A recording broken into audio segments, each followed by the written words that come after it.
स्वस्ति पन्थामनुचरेम सूर्याचन्द्रमसाविव पुनर्दत्ताग्नता जानता संगमे महि। ओम संगच्छध्वं संवदध्वं संवो मनांसि जानताम देवा भागम यथा पूर्वे संजानाना उपासते। प्रेम से मिलकर चलो बोलो सभी जानी बनो पूर्वजों की भांति तुम कर्तव्य के मानी बनो पूर्वजों की भांति तुम कर्तव्य के मानी बनो। ओम शांति शांति शांति। परमपिता परमेश्वर की दिव्य महापुरुषों की ऋषि ऋषिकाओं की महिनी अनुकंपा से हमको मानव जीवन मिला है और इस वर्तमान काल में समर्थ गुरु की सन्निधि उनका उपदेश संदेश आदेश हमको मिले, उनकी शरणागति हमको मिले, महापुरुषों का सत्संग मिले, इससे हमारा जीवन धन्य हो जाता है। प्रातः स्मरणीय वंदनीय योग ऋषि परम पूज्य गुरुदेव श्री स्वामी जी महाराज तथा चरक सुश्रुत धन्वंतरी जैसे ऋषियों के ज्ञान को, आयुर्वेद के ज्ञान को जन जन तक पहुंचाने वाले आयुर्वेद शिरोमणि आचार्य जी महाराज की सूक्ष्म उपस्थिति को प्रणाम करते हैं। और इस पवित्र प्रांगण में जहां योग भी है, यज्ञ भी है, भजन भी है, यजन भी है, वास्तव में मन को हर्षित करने वाला यह दृश्य वटवृक्ष इतर यशशाला और प्रभात से ही जैसे इस प्रांगण में मैं पहली बार आया सुबह, तो बहुत ही सुंदर मनोरम दृश्य है। ये हमारी सनातन पुरातन ऋषि परंपरा है। इस परंपरा का निर्वहन करना हमारा स्वधर्म है, स्वकर्म है। योग के, आयुर्वेद के, स्वदेशी के प्रचार प्रसार के लिए जो महिनी उत्तरदायित्व का निर्वहन कर रहे हैं हमारे पूज्य स्वामी नरेंद्र देव जी, जो दशक से ज्यादा वहां पर रह करके योग, अध्यात्म, दर्शन, व्याकरण, आचरण की शिक्षा दीक्षा पा करके और पूरे इस छत्तीसगढ़ में सभी हमारे प्रभारियों के साथ उन्नत योग की, अध्यात्म की सेवा देते हैं। जोरदार अभिनंदन करेंगे जो गुरुनिष्ठ होकर के, राष्ट्रनिष्ठ होकर के सेवा देते हैं। और बहुत ही यशस्विता के साथ जो योग आयोग के प्रथम अध्यक्ष के रूप में भी बहुत सेवाएं दी और निरंतर 2 दशक से ज्यादा, 20 से ज्यादा, लगभग 23 वर्ष की लंबी यात्रा का अनुभव आदरणीय हमारे बहुत ही विनम्र और जो निरंतर गतिमान रहते हैं, दूसरों को भी गति देते हैं, भाई संजय जी, हमारे डॉक्टर मनोज पाणिग्राही जी, जो जोरदार अभिनंदन करें, भारत स्वाभिमान पतंजलि योग समिति का महिनी उत्तरदायित्व निर्वहन करते हैं। और ऐसे ही हमारे आदरणीय गणेश जी, जो किसान सेवा समिति का बहुत उन्नत महिनी उत्तरदायित्व निर्वहन करते हैं। ऐसे हमारी सोशल मीडिया प्रभारी बहन गीतांजलि जी और हमारी विनती जी, इनके लिए भी जोरदार अभिनंदन करें, जो राज्य की सेवा में निरंतर अहर्निश पुरुषार्थ करते हैं।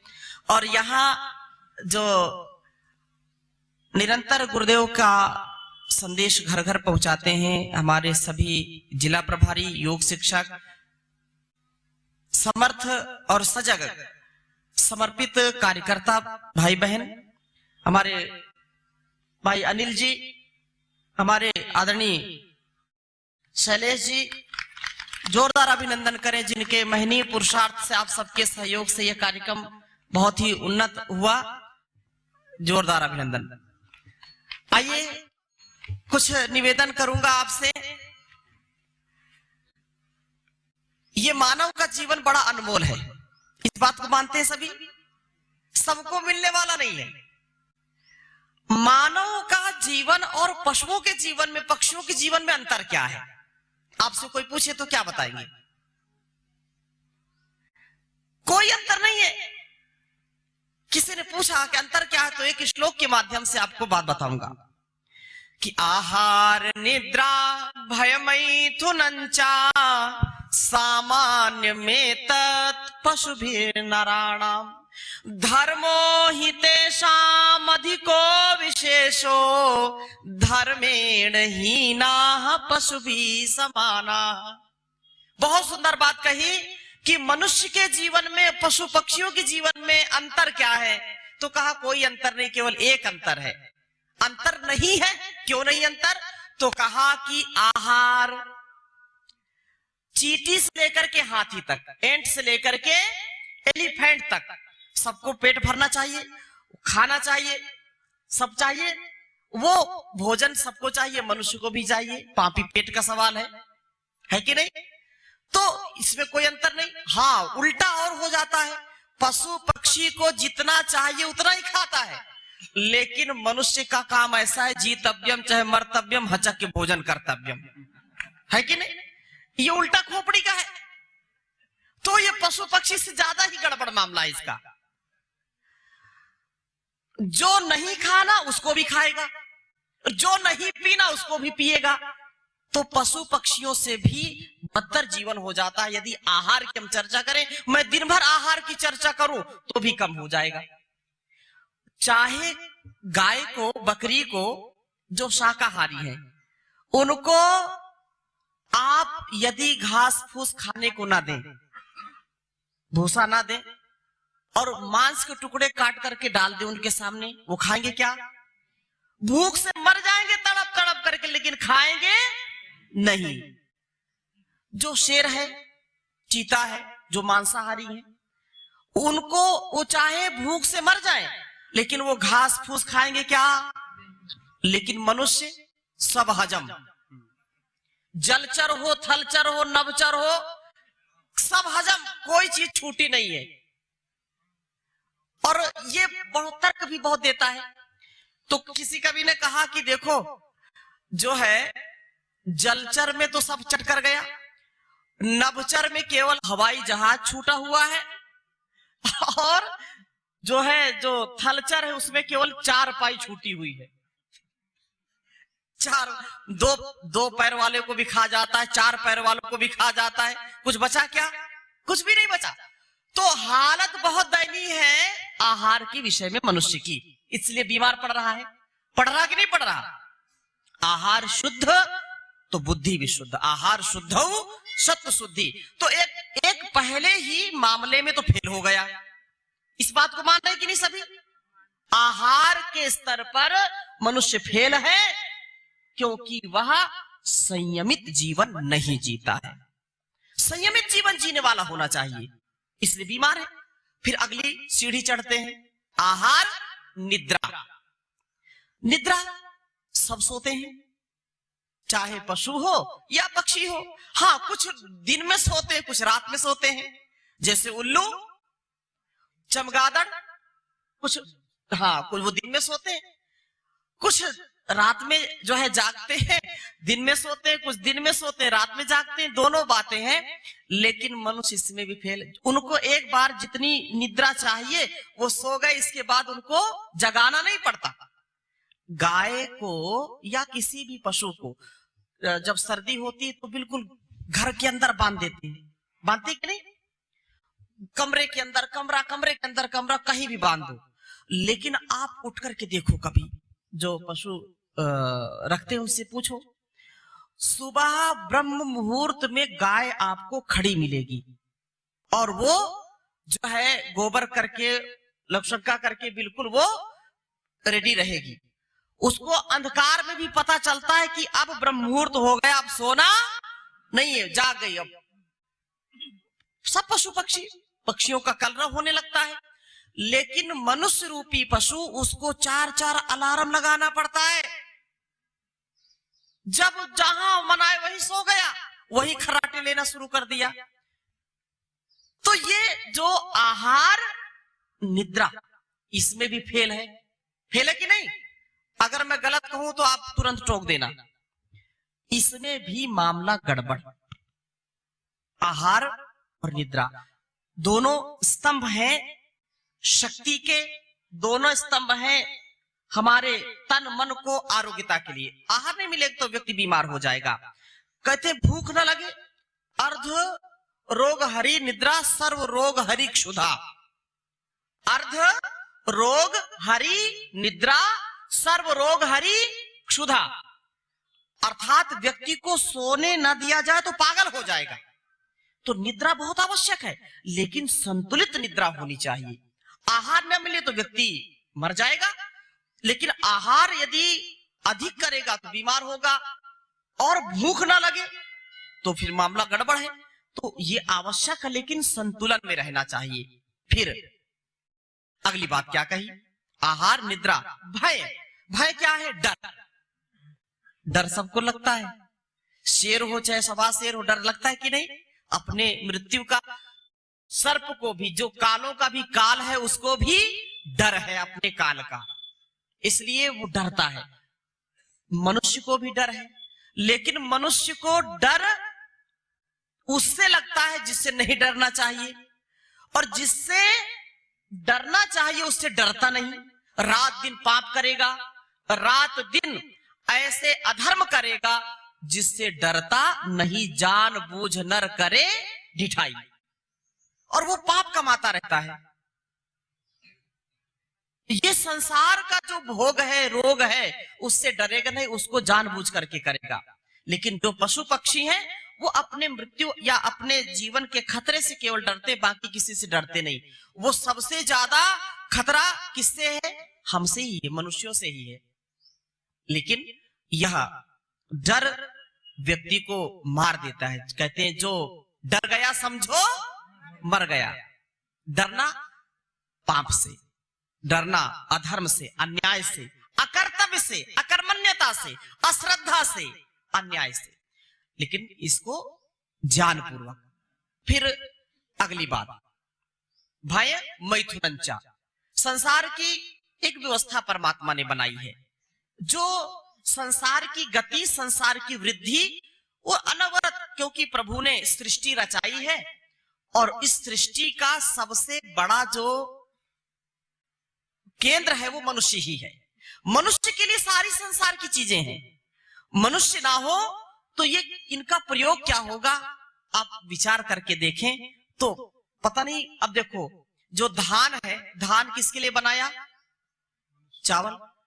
अब मैं पिछले बार आया तो भैया ने बताया कि छत्तीसगढ़ को धान का कटोरा कहते हैं। हाँ? क्या कहते हैं? धान का कटोरा। और व्यक्ति कटोरा छोड़ करके चटोरा हो गया। क्या हो गया? चटोरा। इसलिए बीमारी पड़ गई। तो हमको जो है, बीच में मैं विनोद भी करता हूं, तो आहार, निद्रा, भय, मैथुन, अर्थात संतानोत्पत्ति की जो व्यवस्था है वो परमात्मा की व्यवस्था है, क्योंकि वो पिताओं का भी पिता है, वो गुरुओं का भी गुरु है। इसलिए कहा है कि कौन कहे तेरी महिमा, कौन कहे तेरी माया, कौन कहे तेरी महिमा, कौन कहे तेरी माया। किसने है परमेश्वर तेरा, किसने है परमेश्वर तेरा, अंत कहीं ना पाया। कौन कहे तेरी महिमा, कौन कहे तेरी माया। अजर अमर अविनाशी कण कण में व्यापक है, अजर अमर अविनाशी कण कण में व्यापक है। सबसे पहला उपदेशक और अध्यापक है, सबसे पहला उपदेशक और अध्यापक है। गुरुओं का भी गुरु है ईश्वर, गुरुओं का भी गुरु है ईश्वर। ऋषियों ने फरमाया कौन कहे तेरी महिमा, कौन कहे तेरी माया। सारे सूरज चांद सितारे भी तुझ में है, सारे सूरज चांद सितारे भी तुझ में है। सभी समंदर सभी किनारे भी तुझ में है, सभी समंदर सभी किनारे भी तुझ में है। सृष्टि के अंदर बाहर तू, सृष्टि के अंदर बाहर तू एक समान समाया। कौन कहे तेरी महिमा, कौन कहे तेरी माया। कौन कहे तेरी महिमा, कौन कहे तेरी माया। किसने है परमेश्वर तेरा, किसने है परमेश्वर तेरा, अंत कहीं ना पाया। कौन कहे तेरी महिमा, कौन कहे तेरी माया। तो परम पिता की माया है, कहीं धूप कहीं छाया है। प्रभु तेरी लीला, कहीं सूखा कहीं गीला, किसी को बनाया टाइट किसी को बनाया ढीला। हा? तो अपना जीवन हम अच्छा बनाए। तो चर्चा हम कर रहे हैं कि स्वधर्म से ही मनुष्य का जीवन महान है, नहीं तो जीवन शमशान है।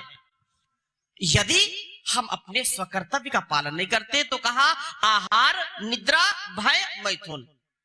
संसार की एक व्यवस्था है जो प्रजनन, बच्चों का जन्म देना, माता पिता।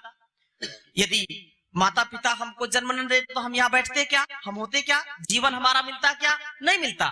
तो एंट से लेकर के एलिफेंट तक, चींटी से लेकर के हाथी तक, जो भी हाथी घोड़ा कीड़ा मकोड़ा है, सबको प्रजनन तंत्र की जो एक व्यवस्था है उसमें वो बंधन में बंधा हुआ है और उसका एक नियम है, उसका एक संतुलन है, संयम है सभी जीव जंतुओं में। लेकिन मनुष्य यहां भी फेल है। बताइए फेल है कि नहीं? कोई इसका समय नहीं है, कोई टाइम नहीं है और भोग की वृत्ति में इतना फंसा है कि रोगों का घर बना लेता है शरीर को। तो ये चार चीजें जो सब में बराबर हैं, तो मनुष्य इसमें पास है कि फेल? बताओ फेल है। तो फिर अंतर क्या है? तो कवि ने कहा कि धर्मो हि तेषाम अधिको विशेषो। मनुष्य में एक चीज सबसे बड़ी है, वो है धर्म का, स्वकर्म का, कर्तव्य का पालन करता है। इसलिए मनुष्य सभी पशु पक्षियों में महान है, सबसे श्रेष्ठ है। बड़े भाग्य मानुष तन पावा, सुर दुर्लभ सब ग्रंथ ही गावा। ये बहुत ही कर्म प्रधान विश्व रचि राखा, जो जस करहि सो तस फल चाखा। सकल पदार्थ है जग माही, कर्महीन नर पावत नाही। तो मनुष्य कर्म करने से महान है, ये पशु पक्षियों में नहीं है। वो धर्म का पालन नहीं करते। हाँ, कोई बहुत रेयर ऐसे उनको पूर्व जन्म के कुछ संस्कार उद्बुद्ध हो जाते हैं या उनको कुछ ऐसा प्रशिक्षण दिया जाता है जिससे वो संवेदनशील हो जाते हैं। कई कई गाय, कई जो है कुत्ते बहुत ज्यादा जो है वफादार हो जाते होते कि नहीं? पशुओं में जटायु जैसे हो गए, तोता भी बहुत होते हैं। तो ये कुछ रेयर अपवाद। तो ऐसे जीवन को जीना जिससे हम कर्तव्य विमुख ना हो, तो हमारा जीवन महान बनेगा। और मनुष्य ने यदि पाप कर्म किए तो पशुओं से भी नीचे क्यों नहीं पाएगा, पशुओं से भी नीचे गिर जाएगा। और उत्तम कर्म करेगा तो ये नर से नारायण हो जाएगा, मानव से महामानव हो जाएगा, वामन से विराट हो जाएगा। और वही काम योग से होता है। योग से अपने कर्तव्य का बोध होता है और हम जीवन को बोझ के साथ नहीं, बोध के साथ जी पाते हैं। नहीं तो कुछ लोग इसको जीवन को बोझ मान लेते हैं, क्योंकि हम सब मनुष्य हैं और मनुष्य का ये कर्तव्य है विवेक वैराग्य से युक्त जीवन। किससे? विवेक और वैराग्य से युक्त जीवन। विवेक है, वैराग्य है तो मनुष्य है, और नहीं है ये तो फिर पशु के समान है। इसलिए हमेशा इस बात का ध्यान रखना कि तुम्हारा कर्तव्य, तुम्हारा कर्म ही तुमको सब पशु पक्षियों में उत्तम बनाएगा। और जिस दिन तुमने अपने कर्तव्य का पालन छोड़ दिया उस दिन पशु से भी बदतर हो गए। मनुष्य के रूप में पशु के समान ही है। उससे भी नीचे कह दिया कवि ने, क्या कहा कि ये शाम न विद्या न तपो न दानम, ज्ञानम न शीलम न गुणो न धर्मः, ते मर्त लोके भुवि भार भूता, मनुष्य रूपेण मृगश्चरन्ति। आज बहुत सुंदर दिन है, मकर संक्रांति है, और एक क्रांति आपके मन में ना चले, आपके स्वभाव में ना आए तो फिर सत्संग का कोई लाभ नहीं। मैं निवेदन करना चाहूंगा, कवि ने क्या कहा कि ये शाम न विद्या, विद्या नहीं है जिनके जीवन में। विद्या से क्या होता है? विद्या क्या है? सा विद्या या विमुक्त है। क्या है विद्या? सा विद्या या विमुक्त है। विद्या वो है जो मुक्ति दिला दे, मुक्ति के लिए जो हो। लेकिन आज की विद्या क्या हो गई है? सा विद्या या नियुक्त है। किसके लिए है? नियुक्ति के लिए है। आप हाँ में हाँ या कुछ बोलेंगे तो अच्छा लगेगा मुझको। आज की विद्या क्या है? सा विद्या या नियुक्ति मिल जाए, चाहे नौकरी मिल जाए, चाहे चपरासी की मिले, ये विद्या नहीं है। विद्या वो है जिससे हमको अज्ञानता से, अविवेक से, अधर्म से, अन्याय से, अभाव से, अश्रद्धा से, अकर्मण्यता से मुक्ति मिल जाए, वो विद्या है। विद्या वो है जो हमारे काम, क्रोध, लोभ, मोह, ईर्ष्या, द्वेष, छल, कपट को दूर कर दे, उससे हम मुक्त हो जाएं, वो विद्या कहलाती है। लेकिन आजकल देखो, लोग जो है बीए कर रहे हैं, एमए कर रहे हैं, पीएचडी कर रहे हैं, डीलिट कर रहे हैं, लेकिन माता पिता का, गुरुओं का, अपने समाज का सम्मान नहीं करते। अभिमान हो गया, अहंकार हो गया, क्रोध हो गया, लोभ हो गया, मोह हो गया, इसको आप विद्या कहेंगे क्या? ऐसी विद्या किस काम की जिससे व्यक्ति का अहंकार बढ़ जाए? ऐसी विद्या किस काम की जो अपनों का अपमान करे, अपनों का सम्मान न करे, अपनों रिश्तों से दूर हो जाए? उसका जो अहंकार है वो व्यक्ति को इतना शमशान तक ले जाता है उसको। इसलिए विद्या वो है। ये शाम न विद्या, नहीं विद्या है तो बहुत गड़बड़ है। शाम न विद्या तपो न दानम, तप नहीं है, जप नहीं है। तप क्या है? तपो द्वंद्व सहनम। तप क्या है? द्वंद्व सहना। दो क्या? सुख दुख, लाभ हानि, जय पराजय, मान अपमान को सहन करना तप है। अब ऐसा नहीं कि आग जला ली और तप कर रहे हैं, धूप में खड़े हुए तप कर रहे हैं और क्रोध से भरे पड़े, क्रोध से जल रहे हैं, ये तप नहीं है। तप वो है जो धर्म के रास्ते पर, कर्तव्य के रास्ते पर, माँ है, पिता है, बेटा है, बेटी है, पति है, पत्नी है, हम राष्ट्र के सेवक हैं, मातृभूमि के सेवक हैं, और इस धर्म के कर्म में यदि हमको कष्ट मिलता है और फिर भी हम विचलित नहीं होते, ये सुख और दुख दो एक धाराएं हैं, लेकिन बीच में अपने संतुलन में रहना ही तप कहलाता है। हमको थोड़ी गर्मी लगी तो घबरा गए, सर्दी लगी तो घबरा गए, हाँ, किसी ने कुछ कह दिया तो घबरा गए, हमको ऐसा कह दिया, इसने उंगली दिखाई हमको, इसने तू बोल दिया, इसने ये कर दिया, वो कर दिया, और व्यक्ति अंदर अंदर जलता रहता। ये तप नहीं है, ये तप नहीं है। तप ये है कि बिल्कुल संतुलन में रहो। जैसे पुष्प खिलता है ना, कमल खिलता है, और उसको सर्दी, गर्मी, भूख, प्यास कुछ भी नहीं लगती, कीचड़ उसको छू नहीं सकता। ऐसा जीवन बनाना, ये संगठन की सेवा, ये घर परिवार की सेवा ऐसे होती है कि जो है अपने आप, कुछ तो लोग कहेंगे, लोगों का काम है कहना, लेकिन तुम सहते रहना, आगे बढ़ते रहना, चलते रहना, चरे वेती एक दिन लक्ष्य को प्राप्त कर लोगे। सबसे बड़ी यही बीमारी है। क्या? कुछ तो कहेंगे, है? क्या कहेंगे लोग? सबसे बड़ा रोग। लोगों के चक्कर में मत पड़ना, तुम अपने आत्मचिंतन के साथ जीवन को जीना। तुम अच्छे माता, अच्छे पिता, अच्छे बेटा, अच्छी बेटी, अच्छे बहू, अच्छे सास, अच्छे जो है पति पत्नी बनोगे, अच्छे नागरिक बनोगे, अच्छे भक्त बनोगे। ये साधना के लिए जीवन मिला है। किसके लिए मिला? और हम आकर के भोग विलास में परेशान हो जाते हैं। ये शरीर भी साधन है, ये सारा संसार साधन है, लेकिन इस साधन को पाकर के हम बहुत इतराते हैं।